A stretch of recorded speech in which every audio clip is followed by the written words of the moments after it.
Role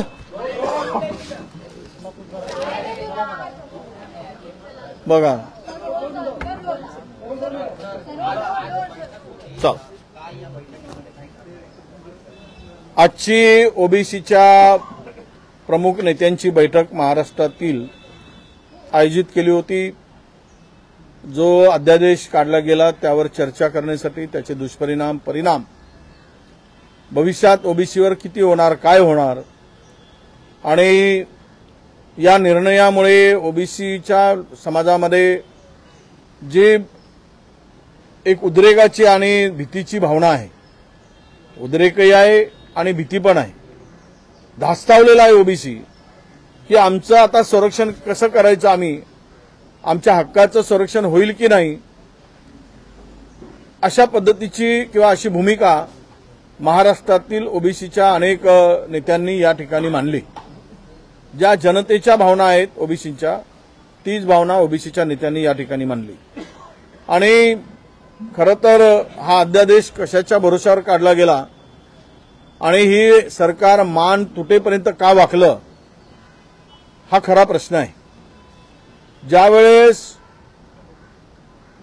मागासवर्गीय आयोगांच्याकडे 400 कोटी रुपये देऊन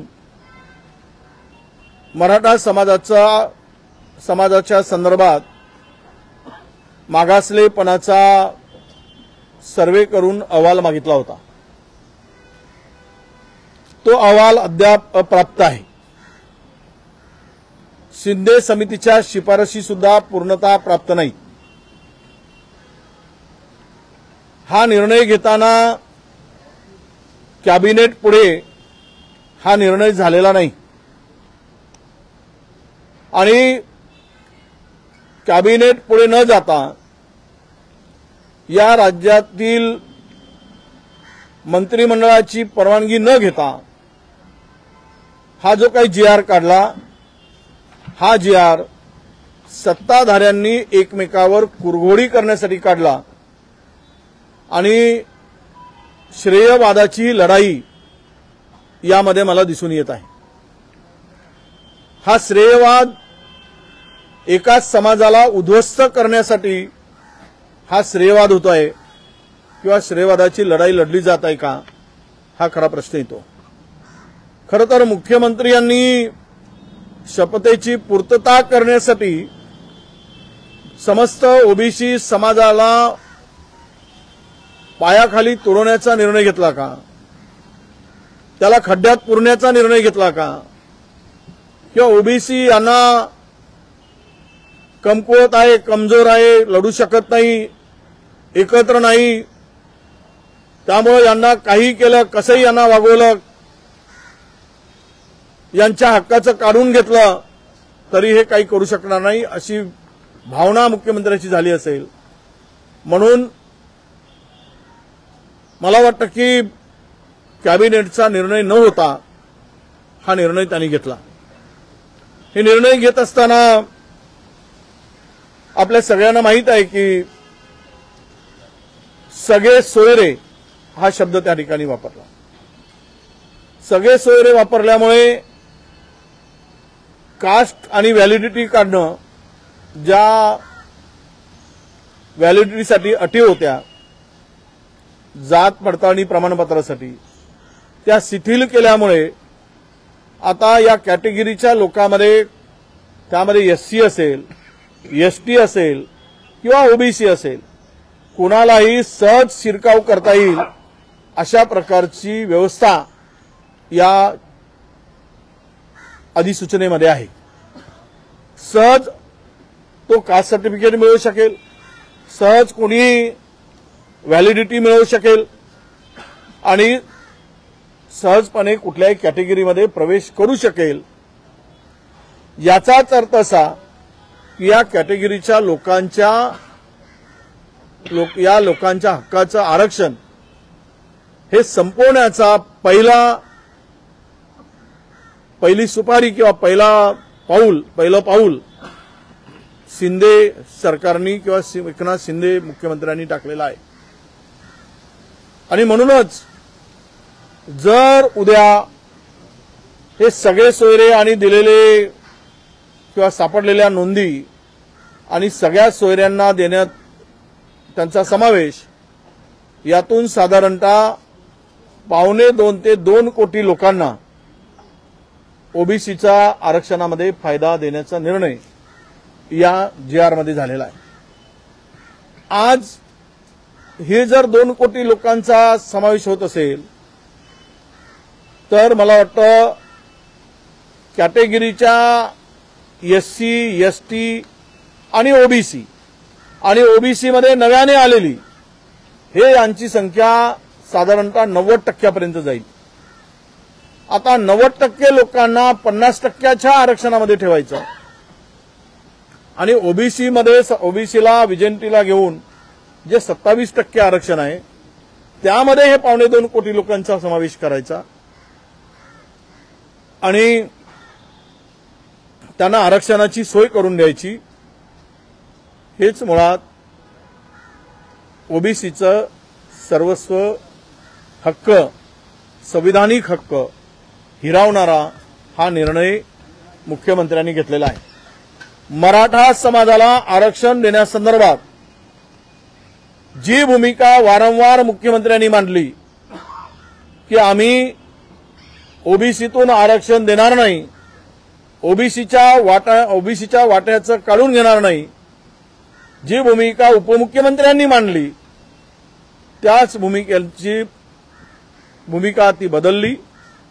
त्या भूमिकेवर ते ठाम राहिले नाहीत आणि ओबीसीच्याच वाट्यातून हे सर्व समावेशक भूमिका किंवा सामावून घेण्याची भूमिका या सरकारने घेतलेली आहे। एकीकडे या सगळ्या संदर्भात ही भूमिका घेत असताना यांचे वेगवेगळे वक्तव्य पुढे येत आहे। एक तर नारायण राणेंची भूमिका घेतलेल्या सरकारविरोधी भूमिका आहे का हे त्यांच्या वक्तव्यातून दिसत आहे। दुसरीकडे देवेंद्र फडणवीसजी म्हणतायत की आम्ही वरिष्ठाकडे या भूमिकेच्या संदर्भात चर्चा करू। म्हणजे काय, त्यांची भूमिका जर वरिष्ठाकडे चर्चा करण्याची असेल म्हणजे हा अध्यादेश काढला त्यांना त्यांचा विरोध आहे का, या सरकारचं शिंदे फडणवीसांचं एकमत आहे काय की नाही आहे हेही कळायला मार्ग नाही। म्हणजे वेगवेगळ्या भूमिकेतून जी भूमिका आता कॉन्ट्रोव्हर्शियल दिसते, एकीकडे मुख्यमंत्री म्हणतात की मराठा समाजावरचे जे गुन्हे झालेत ते आम्ही विड्रॉ करू, आम्ही काढून घेऊ, तर उपमुख्यमंत्री म्हणतात की ते आम्हाला सरसकट काढता येणार नाही। म्हणजेच या सरकारमध्ये दोघांच्या अडेलतट्टू भूमिकेमुळे आणि दोघांच्या श्रेयवादामुळे आमच्या ओबीसीचा बळी जातो आहे हे आता मला दिसायला लागलं आहे। याला जबाबदार म्हणून सरकार आहे की शिंदे आहेत की कॅबिनेट आहे याचा खुलासा कुठेही होताना दिसत नाही। जर हे शिंदेनी मराठा समाजाचा नेता म्हणून मिरवण्यासाठी घेतलेला निर्णय असेल तर या राज्यातील ओबीसीला त्यांनी विष देऊन मारून टाकावं। प्रत्येकाला त्यांच्या हातात एक विषाचा प्याला द्या आणि तुम्ही मराठ्याचा नेता व्हा, या राज्यातील ओबीसीला संपवून टाका, त्याला अधिकारापासून दूर ठेवा, वंचित ठेवा आणि तुम्ही मराठ्याचा नेता व्हा। पुन्हाही सर्वोच्च पदावर बसलेल्या व्यक्तींना सर्व समाजाचं हित लक्षात घेऊन निर्णय घेण्याची अपेक्षा असते, परंतु दुर्दैवानं ज्या पद्धतीनं मागील काही दिवसांमध्ये जी भूमिका मांडली गेली ती एका समाजाच्या हितासाठी मांडली गेली, मात्र इतरांच्या हिताचा विचार त्या ठिकाणी केला गेला नाही। हे या आमच्या समाजाचं दुर्दैव आहे असं मी मानतो, आमचं दुर्दैवच आहे। आणि अशा सगळ्या परिस्थितीमुळे ही जी गोंधळाची परिस्थिती आता जी काय निर्माण झाली, या गोंधळातून मात्र आपण कुठे चाललो याचा विषय या ठिकाणी नक्की येतोय। म्हणजे मला पुन्हा दोन गोष्टी तुमच्या नजरेपुढे आणून दिले पाहिजेत की शुक्रे समितीचा अहवाल अजूनही आला नाही मागासवर्गीय समितीचा, तर मागासवर्गीय कोण हे सिद्ध कसं होणार। राहिला विषय ज्यांना नोंदी आहेत किंवा ज्यांना वंशावळीप्रमाणे नोंदी आहेत त्यांना देण्यासाठी आमचा अजिबात विरोध नाही. पण हे सगळे सोयरे म्हणून जर एकाची दुसऱ्या समाजाशी लग्न केलं तिथेही त्यांना घुसवणार आणि सर्वांना मात्र त्यामध्ये घेऊन टाकण्याचा जो काही निर्णय झाला याला मात्र नक्की आमचा विरोध राहील. आणि म्हणून हे सगळी परिस्थिती पाहता जे काही आता 16 तारखेपर्यंत ज्या काही हरकती मागवायच्या आहेत, मी आपल्या माध्यमातून ओबीसी समाज बांधवांना, विशेष करून सुशिक्षित लोकांना, डॉक्टर, वकील, प्राध्यापक, हे शिक्षक, जे काही या समाजातील या ओबीसीच्या फायद्यातून मोठी झालेली मंडळी आहे, ओबीसीच्या भरोश्यावर मोठी झालेली मंडळी आहे, ओबीसीच्या आरक्षणावर झालेल्या मंडळींना माझं आव्हान आहे की तुम्ही या संदर्भात 16 तारखेला मोठ्या प्रमाणामध्ये तुमचे आक्षेप नोंदवा. ते आक्षेप नोंदवण्याची तारीख ही 16 फेब्रुवारी आहे, असं आव्हान मी सगळ्यांना करतोय. करोडोच्या संख्येने असलेल्या ओबीसी बांधवांनी आपल्या पेनाचा उपयोग, एक कागदाचा उपयोग स्वतःच्या संरक्षणासाठी आणि हक्कासाठी करावा, नाहीतर रस्त्यावर भीक मागायची पाळी सगळ्यांना आल्याशिवाय राहणार नाही. कुणी जर कुणाची लेकरं म्हणत असतील तर ही लेकरं महाराष्ट्राची आहेत, कोणत्या एका समाजाची लेकरं असू शकत नाही. मी विधानसभेमध्ये सुद्धा या समाजाच्या व्यथा मांडताना ती परिस्थिती विशद केलेली आहे. त्या कोणाच्या लेकरांच्या वर अन्याय होऊ नये अशी जर भूमिका असेल तर आमच्याही लेकरावर कुणीही अन्याय करू नये. स्वतःच्या समाजाचं हित बघत असताना तो बघितलाच पाहिजे. त्यांना तो अधिकार आहे. जसा त्यांना तो अधिकार आहे तसा तो अधिकार आम्हाला सुद्धा आमच्या समाजाचं संरक्षण करणं आणि हक्क साबित ठेवणं, त्यांच्या हक्काचं संरक्षण करणं हा सुद्धा आमचाही अधिकार आहे. त्या अधिकारापोटी मी कोणाच्या विरोधापोटी बोलत नाही, तर माझ्या समाजाच्या हक्कासाठी आणि अधिकारापोटी हे मी मांडतो आहे. आणि ही माझी भूमिका ही महाराष्ट्रातील तमाम जनतेपर्यंत जावी आणि माझं समाजाचं हक्काचं संरक्षण, संविधानिक संरक्षण, जे संविधानाने दिलेलं संरक्षण आहे त्याचं रक्षण व्हावं. हे जे कोणी काही अवसंविधानिक करत त्याला आमचा विरोध नाही, पण आमच्या मात्र हक्काच्या वाट्याला जे काही असेल ते मात्र त्याला बाधा पोचता कामा नये अशी आमची भूमिका आहे. आणि यासाठी आम्ही आता काही निर्णय घेतलेले आहेत. ते निर्णय असे आहेत की आम्ही आता 5 तारखेपासून आम्ही आमच्या संपूर्ण ओबीसी आणि बहुजनांच्या हक्काच्या संरक्षणासाठी सरकार म्हणून आता आमच्या पाठीमागे नाहीये. सरकारचा कुठलाही माणूस आमच्या पाठीमागे नाहीये. एक माणूस आपली भूमिका सरकारमध्ये बसून मांडतायत ते छगन भुजबळ मांडत आहे. त्या पलीकडे सरकारमधील कुणी ठोस भूमिका आणि आमच्या हक्काचं संरक्षण करण्यासाठी पुढे येताना दिसत नाहीये. भुजबळांच्या भूमिकेच्या संदर्भात मी सांगितलं की मी त्यांना ती मांडलेली भूमिका जी आहे त्यांना माझं समर्थन आहे. मी समर्थन या संदर्भातलं स्पष्टपणे सांगतोय की ती आज ओबीसीची भूमिका जी मांडत आहेत, ज्या पद्धतीनं मांडत आहेत, ज्या पद्धतीनं ओबीसी समाजावर अन्याय होताना दिसतोय त्याला माझं समर्थन आहे. आणि मी नक्की त्यांना समर्थन ओबीसी म्हणून देणार आहे. आणि आमच्यामध्ये कुठलेही वाद असण्याचं काही कारण नाही. ते वेगळेच पक्ष वेगळे आहेत, पण ओबीसी म्हणून त्यांची भूमिका आणि माझी भूमिका एक आहे हे या ठिकाणी मी आवर्जून सांगतोय. आणि म्हणूनच आम्ही 5 तारखेपासून 5 फरवरीपासून ओबीसीच्या हक्काच्या संरक्षणासाठी पहिल्यांदा आमची जी शक्तीस्थळ आहे त्या ठिकाणी आम्ही सर्व ओबीसीचा समाज चैत्यभूमीपासून सुरुवात करून आम्ही फुले, शाहू, आंबेडकर ही जी आमची शक्तीस्थळ आहेत याबरोबरच पोहरादेवी असेल, चौंडी असेल, भगवानगड असेल, गोपीनाथगड असेल आणि जेजुरी असेल, जिवा महाल,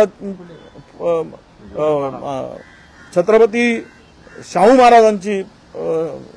महाराजांची समाधी असेल आणि जिवा महालांच्या समाधी स्थळ आहे. जिवा महालांचा होता जिवा म्हणून वाचला शिवा, मरणार माहीत होतं तरी महाराजांचा जीव वाचवणारा हा बहुजन समाजातला जिवा, याच्याही स्फूर्तीस्थळी गेलं पाहिजे, शिवा काशिंदाच्या स्थळी गेलं पाहिजे. असं एक 5-6 दिवस आम्ही या स्थळी जाऊन स्फूर्ती आम्हाला द्या आमच्या हक्काचं संरक्षण करायसाठी आम्हाला हिंमत द्या, ताकद द्या, ही मागणी करायसाठी या बहुजनांच्या स्मृतीस्थळावर आम्ही जाणार आहोत. आणि हे इथून जाऊन आल्यानंतर यांची स्मृती मिळण्यासाठी हे आमच्या संपूर्ण 500,000 गाड्यांचा ताफा हा त्या स्थळावर जाईल आणि शपथ घेऊन की आमच्या हक्काच्या संरक्षणासाठी आम्ही एक आहोत या शक्तीनिशी तो उभा राहील. आणि 20 तारखेला आम्ही संभाजीनगरला विराट अशी ओबीसीच्या हक्काच्या संरक्षणासाठी कुणाला दिलाय याचा विरोध म्हणून नाही, आणि हे लक्षात घेतलं पाहिजे कोणी, आणि आमच्या अंगावर कोणी येण्याचा विषय नाही. आम्ही त्यांना सचेत करतो आमच्या हक्काच्या संरक्षणासाठी. तुम्हाला मिळवत असताना तुम्ही मिळवलात, पण आता मात्र आमच्या हक्काच्या संरक्षणाची पाळी आली आहे. त्यासाठी संभाजीनगरला 20 तारखेला आम्ही सभेचं आयोजन केलेलं आहे. आणि ही 20 तारखेला संभाजीनगरची सभेमध्ये भुजबळ साहेबांनाही आम्ही आमंत्रित करणार आहोत, त्यांनाही त्या ठिकाणी निमंत्रण देणार आहोत. सर्व ओबीसी महाराष्ट्रातला त्या ठिकाणी एकत्र यावा, एकत्र येऊन लढावा, आपल्या हक्काचं संरक्षण करावं, संविधानिक संरक्षण करावं, ही त्यामागची भूमिका 20 तारखेमध्ये आम्ही मांडणार आहोत.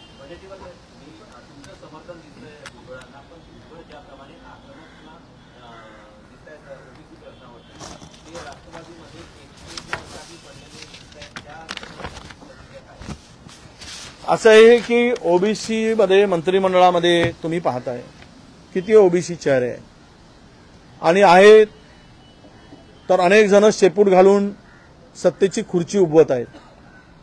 शेपूट घालून मुद्दाम शब्द वापरतो. त्यांना सत्ता महत्वाची आहे, ओबीसी आणि आपल्या समाज बांधवाचं हित महत्वाचं वाटत नाही, म्हणून ते शेपूट घातले आहे. कोणी लढतो आहे तो एकटा पडणारच, कारण सत्ता आणि संघर्ष जर ज्यांना करायचा आहे तो समाजासाठी, तर त्याला एकटे पाडत असतील तर हा समाज नक्कीच ओबीसी म्हणून स्वतःच्या संरक्षणासाठी जो लढेल त्याच्या पाठीशी उभा राहील.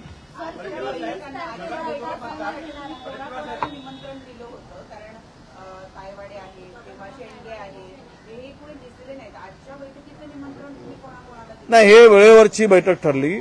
आम्ही त्यांना निरोप मेसेज दिला, काही कारणास्तव आले नसतील. मी आता तायवाडे साहेब आमचेच नाही, आम्ही त्यांना 2-3दा त्यांचा कार्यक्रम, ते हॉस्पिटलचं उद्घाटन वगैरे, त्यामुळे त्यांनी ते आले नाहीत किंवा त्यांच्यापर्यंत मी फोन केला, पण तो फोन 2दा नॉट रिचेबल होता, कदाचित बाहेर असतील, नॉट रिचेबल होता, पण ते काही दूर नाहीत आमच्या.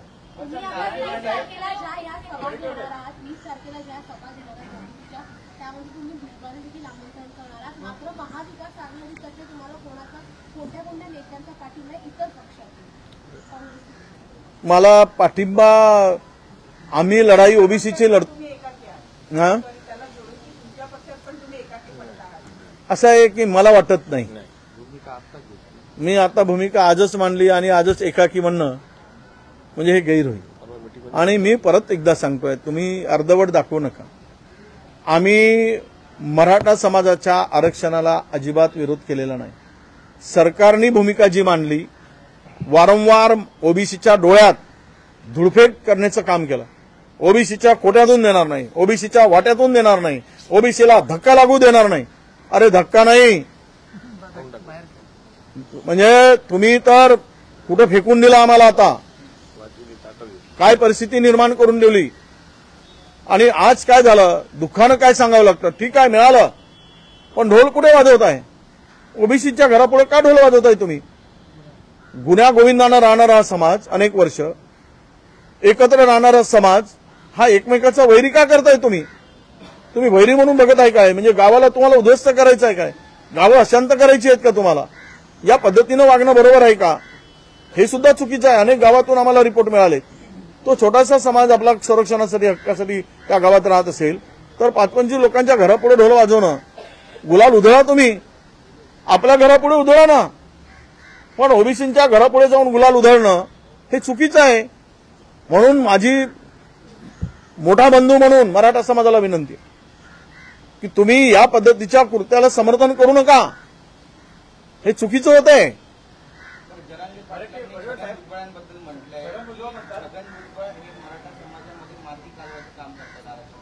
कोण? मला काही त्याबद्दल बोलायचं नाही.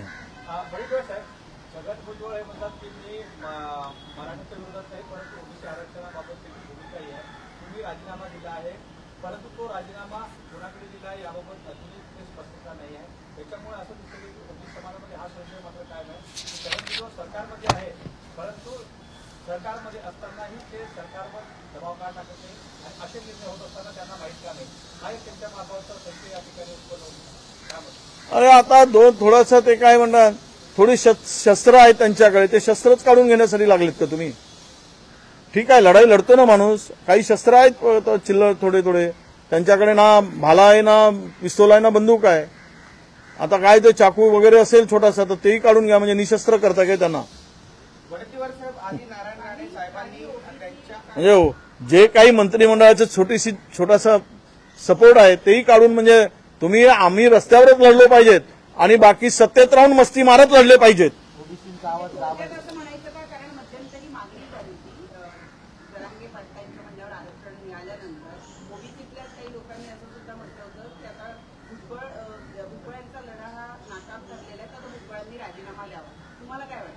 नाही, मला नाही वाटत की कोणी राजीनामा द्यावा.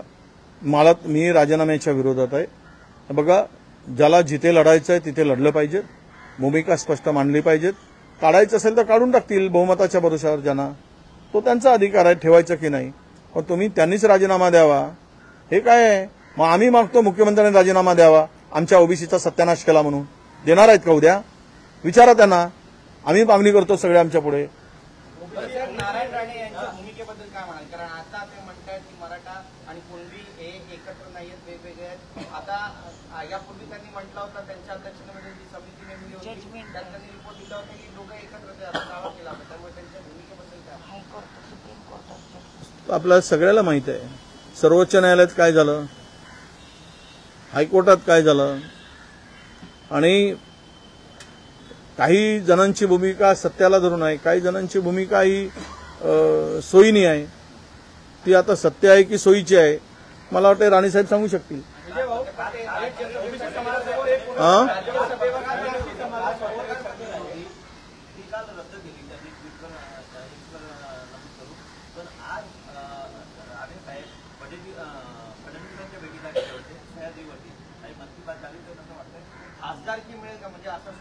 नाही, मला एवढंच की आम्ही सत्ताधाऱ्यांनी एका बाजूला ओबीसी आणि दुसऱ्या बाजूला मराठा जुंपून आपली शेती करून घेऊ नये म्हणजे झालं.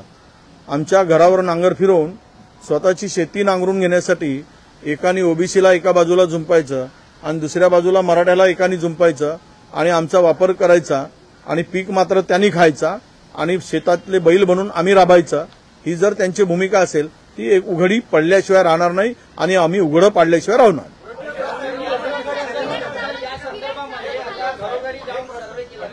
हा सर्वे हा केला जातोय, ठिकठिकाणी जाऊन जात विचारली जाते. जे सेलिब्रिटीज आहेत त्यांनी सुद्धा आक्षेप घेतलाय. केतकी चित्रे यांचं सुद्धा एक विधान आहे, व्हिडिओ व्हायरल होतो. त्यांचं पाऊल ब्राह्मण आहे, कोकणातलं ब्राह्मण आहे, असे व्हिडिओ व्हायरल होत आहेत. याबद्दल काय म्हणतात? जातीमध्ये तेढ निर्माण होते, प्रचंड तेढ निर्माण होत आहे आणि चुकीची माहिती गोळा केली जात आहे. आमच्याकडे जी माहिती येत आहे, ज्यांच्या घरात 3 मजली घर आहेत तो सुद्धा म्हणतो घर नाही, ज्यांच्याकडे 2 4 व्हीलर आहेत तो सुद्धा म्हणतो माझ्याकडे गाडी नाही, ज्यांच्या घरात नोकऱ्या आहेत तो म्हणतो माझ्याकडे नोकरी नाही, ज्यांच्या घरी संडास आहेत तो म्हणतो माझ्या घरी संडास नाही. ही सगळी माहिती खोटी माहिती भरली जात आहे आणि त्यामध्ये खरं म्हणजे खोटी माहिती देणाऱ्यावर कारवाईची त्यामध्ये कुठलेही प्रावधान नाही किंवा व्यवस्था नाही, त्यामध्ये कुठे अटी किंवा शर्ती घातल्या नाहीत. त्यामुळं ती जर आपण करू शकलो की खोटी माहिती भरणाऱ्यावर एफआयआर दाखल केला जाईल तर मग मात्र खोटी माहिती लोक देणार नाही. पण आता सरसकट अनेक लोकांच्याकडून खोटी माहिती भरली जात आहे, अशा तक्रारी आमच्याकडे मोठ्या प्रमाणात आहेत. हा कुलकर्णी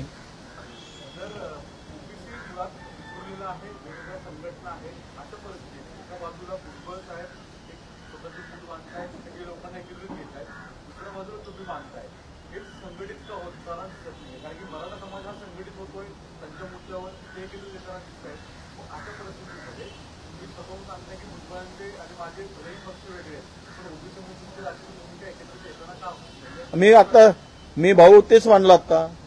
त्यांच्या भूमिकेला माझं समर्थन आहे म्हणजे काय?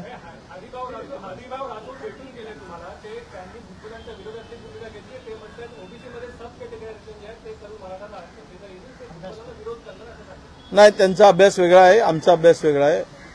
त्यामुळे त्यांच्या भूमिकेला आम्ही आत्ता तरी समर्थन नाही. आणि ती परिस्थिती आत्ताची नाही, आत्ताची एवढीच परिस्थिती आहे पुढे की जे काही ओबीसीचा आरक्षणाच्या संदर्भामध्ये किंवा आत्ताचा काढलेला जो काही JRI अधिसूचना आहे त्यामधून ओबीसींच्यावर जो आत्ता मोठा एक आघात झालेला आहे त्यावरची आत्ताची परिस्थितीवर आम्ही बोलतो आहोत. परिकला साहेब, सरकारने PR काढल्यानंतर मोठ्या प्रमाणात तुमच्या धोरणेवरून आता प्रमाणपत्र दिलं जात आहे. ज्याप्रमाणे मराठा समाज ऍक्शनमध्ये होता तसा ओबीसी समाज ऍक्शनमध्ये नव्हता, म्हणून या सगळ्या PR काढण्याची ताकद सरकारने दाखवली असा या ठिकाणी पाहायला मिळतो. आम्ही कमजोरच आहोत. आमच्याकडे ना लढण्याचे शस्त्र आहेत, ना साखर कारखाने आहेत आमच्याकडे, ना आमच्याकडे पैसा आहे, ना आमच्याकडे संस्था आहेत, ना आम्ही उद्योगपती आहोत, आम्ही भिकारी आहोत आणि सरकार आमच्याकडे नाहीत. ना आमचा उपमुख्यमंत्री आहे, ना आमचा मुख्यमंत्री आहे. आमचे 2-4 मंत्री आहेत, ते शेपूट घालून बसले आहेत सत्तेसाठी. त्यामुळे आम्ही कमजोर झालो आहोत. त्यामुळे फायदा घेतात तर फायदा घ्या तुम्ही. ओबीसी ज्या दिवशी पेटून उठेल, माणूस शांत असतो तोपर्यंत शांत आहे, त्या दिवशी मात्र तुमची सत्ता उलटवून टाकेल. अरे काय वैयक्तिक माझा मित्र आहे तो काय नेता आहे काय किरण सामंत? म्हणजे प्रत्येक गोष्ट चॅनलवाले चालवत आहे. आता कमाल आहे बाबा, ह्याला काय कोणी भेटायला आता ते पुढचं ऑफिस त्यांचा. मी आहे का विचारलंय, मला म्हटलं आहे, चहा प्यायला येऊ का? म्हणलं या. आता हे काय आम्ही एकमेकाचे कालर पकडले आहोत का एकमेकाला ठोसे मारले का विरोध आहे? आणि तो कुठले मंत्री आहे ना संत्री आहे? खरं तर आलंय कोणीतरी येतात. आता काही संबंध इतक्या वर्षाचे आहेत, ह्याला काय फटकन तुम्ही चॅनल चालवून टाकताय. ब्रेकिंग न्यूज हिंदी कोणाला मी यार विषयांतर कशाला करताय? माझा ओबीसीचा एवढा महत्वाचा विषय. आमचे कपडे काढले जात आहे, बनियान आता काढून झाली. महाराष्ट्रात आमचे सत्ताधारी आमची अंडरवेअर काढून टाका, आम्हाला नागडं करा. हे चॅनल पुढे बोलतो. ही परिस्थिती आता आमची झाली. कोण काय केलं ना खाणन भारण आम्हाला काय देणं? नको ते गोष्टी नको. हात जोडतो तुम्हाला, आमच्या वेता मांडा पहिले. फार वाईट आहे आमची अवस्था. तुम्हाला सांगतो दादा, फार म्हणजे छोटा माणूस माझा कधी सरपंचच होणार नाही. पंचायत समितीमध्ये जाईल ना, जिल्हा परिषदेमध्ये जाईल. मग ह्याला कोण देईल? यांचं संरक्षण कोण करेल? हा गरीब माणसाचं कोण करेल? आमच्या जरी व्यथा समजा तुम्हाला सगळ्या चॅनलवाल्यांना हात जोडून विनंती आहे आमची. तर किरण मिरण येणार जाणार हे काय विषय येतो? सरकारवरती भडकलेले आहेत. त्यांनी सांगितलेलं की निधीचं व्यवस्थित वाटप होत नाहीये आणि जेव्हा लोकसभा आहे तेव्हा हिंदी त्याच्यावर मी उद्या पत्रकार परिषद घेतो बच्चू कडू. हाँ जी, महाराष्ट्र सरकार ने निकाला है उसके खिलाफ आपने आकर कहा है, पहले तो ये कांग्रेस की भूमिका समझा जाए कि ये और आगे आने वाले समय में कहां पर आप जाने वाले, किस तरह की सभा जो है लेने? नहीं देखिए, ये जो अध्यादेश निकला है, ये अध्यादेश से ओबीसी समाज में बहुत ही असुरक्षितता और डरावनी परिस्थिति है. ओबीसी समाज घबरा चुका है कि इसमें कोई भी सरकार से स्पष्ट रूप से बोला नहीं जा रहा है. एक तरफ ये निर्णय होने के बाद में उप मुख्यमंत्री फडणवीस जी कहते हैं कि हम लोग वरिष्ठ से चर्चा करेंगे. ये जो अध्यादेश निकला है, जो अध्यादेश निकाला गया है, ये कैबिनेट की इसकी परमिशन नहीं है, ना कैबिनेट में कोई डिस्कशन हुआ है. अगर मंत्रिमंडल की सहमति नहीं है तो अध्यादेश कैसे निकाला जा सकता है? तो इसका मतलब यह है कि ये इस राज्य के मुख्यमंत्री को मराठा समाज का मसीहा होना था, इसलिए JR निकाला. तो फिर इन्होंने ओबीसी के बारे में क्या सोचा था?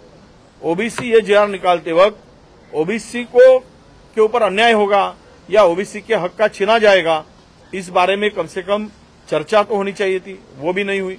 और ये JR निकालने के बाद ओबीसी का जो संवैधानिक हक है वो उसके ऊपर बहुत एक बड़ा उसको मिटाने का प्रयास हुआ है. इसीलिए आज सब ओबीसी के नेताओं की बैठक हमने आयोजित की और 5 तारीख से हम लोग चैत्यभूमि से लेकर जो बाबा साहब अम्बेडकर ने हमें आरक्षण का अधिकार प्राप्त दिया था, उनके चैत्यभूमि से समाधि से जाकर हम लोग हमारे बहुजन समाज के जितने भी शक्ति स्थल है वहां पर जाके हम सरकार तो हमारा संरक्षण नहीं कर सकता है, तो शक्ति स्थल पर जाकर हमें शक्ति दो हमारे हक का रक्षण करने के लिए। ये इसीलिए उनके वो स्थान पर हम जाने वाले हैं और सब स्थान घूमने के बाद, जहां से मैंने कहा था कि हम लोग छत्रपति शाहू महाराज की समाधि में जाएंगे, हम लोग जवा महला पे जाएंगे, हम लोग पोहरा देवी जाएंगे, भगवानगढ़ जाएंगे, गोपीनाथगढ़ जाएंगे और चौंडी जाएंगे, ये सब खंडोबा जाएंगे।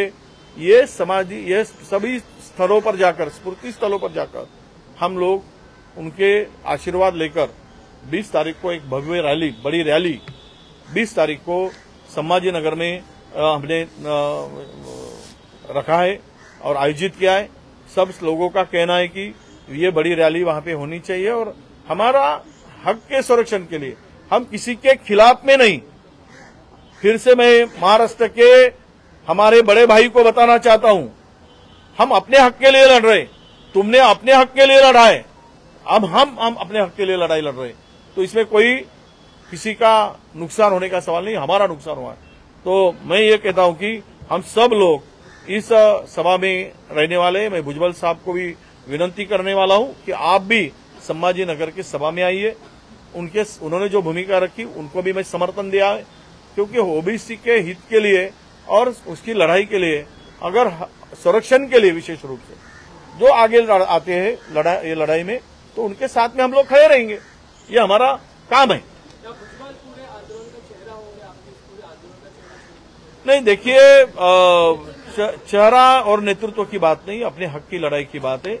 और वो भी नेता है, वो अगर लड़ते हैं तो वो भी बड़ा काम उनके हाथ से हो रहा है। और रहा सवाल हमारे आपस में नेतृत्व कौन बड़ा है कौन छोटा है, हम इसके लिए नहीं लड़ रहे। हम लोग अपना नेतृत्व बड़ा करने के लिए नहीं लड़ रहे, तो हम लोग ओबीसी के हक का संरक्षण करने के लिए लड़ रहे। ये पहले मैं बताना चाहता हूँ।